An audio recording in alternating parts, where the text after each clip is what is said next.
بسم اللہ الرحمن الرحیم۔ سن سکو تو سنو میں خوش آمدید۔ مندر عشق ماش ما ہست تم قسط نمبر 10 کے ساتھ آپ کی خدمت میں حاضر ہیں۔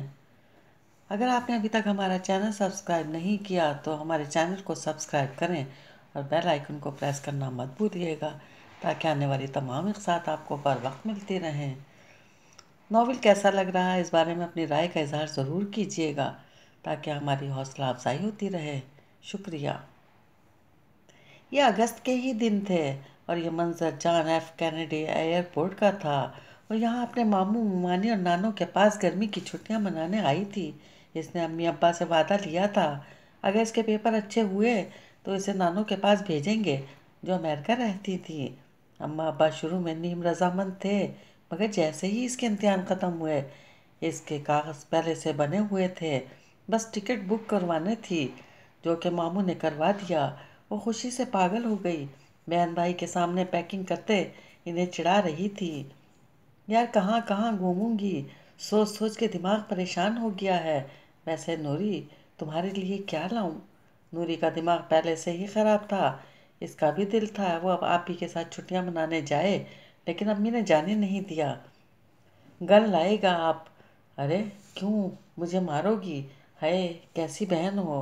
دیکھنا text H M and M جتنے تمہارے فیورٹ آؤٹلیٹ ہیں ان میں سے کچھ لے آؤں گی، بس لسٹ بنا دو میرے کون سے پیسے لگنے ہیں۔ ممانی اتنی اچھی ہیں، خوب شاپنگ کروائیں گی۔ نہیں چاہیے، اللہ کرے وہاں آپ کو کوئی مل جائے، پھر یہاں تو ہرگز نہ آئے۔ یہ بات نوری نے کہی۔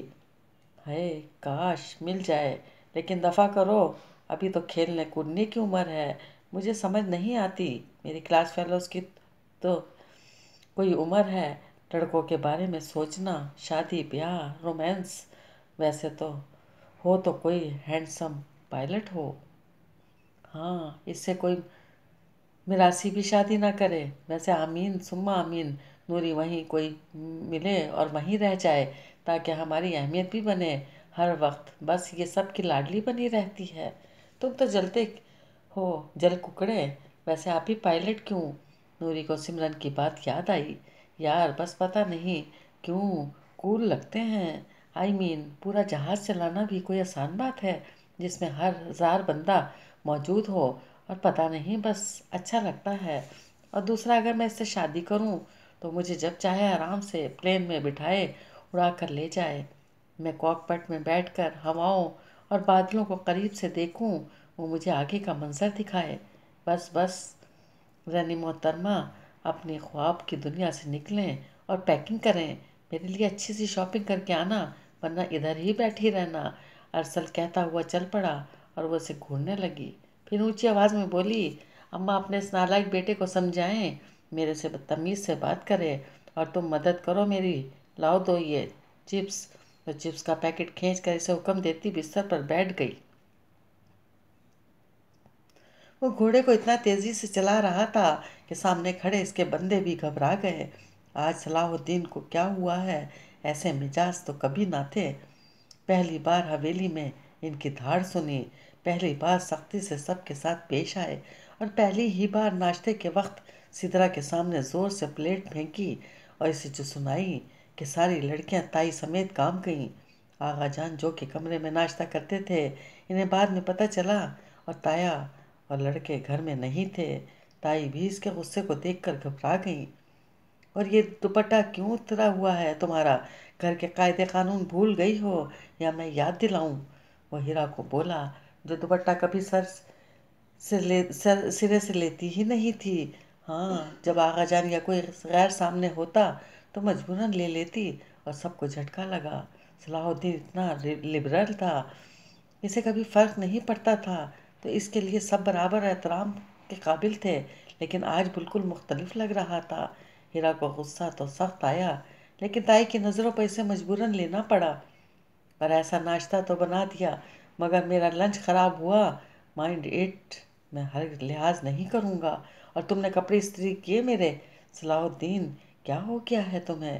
وہ بہنیں ہیں تمہاری، یہ کام نوکروں کا ہے، انہیں کرنے دو۔ رائٹ، کام تو نوکروں کا ہے، لیکن مجھے خبر کیا ملی ہے آج کل نوکر چھٹی پر ہیں اور آدھے یہیں رہ کر موج اڑا رہے ہیں، وہ بھی 4-5 دن سے۔ ویسے ہی گھر کس نے سنبھالا؟ آپ نے یا آپ کی بچیوں نے؟ وہ بہت تلخ لہجے میں ان سے پوچھ رہا تھا۔ بتائیں تائی، مجھے ہر خبر تھی۔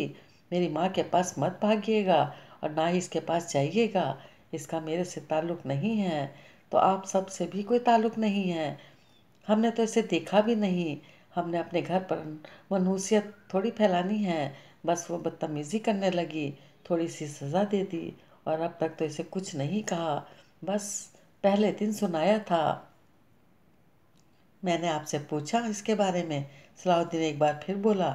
لہجہ پھر بھرپور سختی والا تھا۔ اگر میرا اس سے تعلق نہیں ہے تو کسی بھی فرد کا اس سے کوئی تعلق نہیں ہے۔ اس کا کوئی ذکر نہیں ہونا چاہیے۔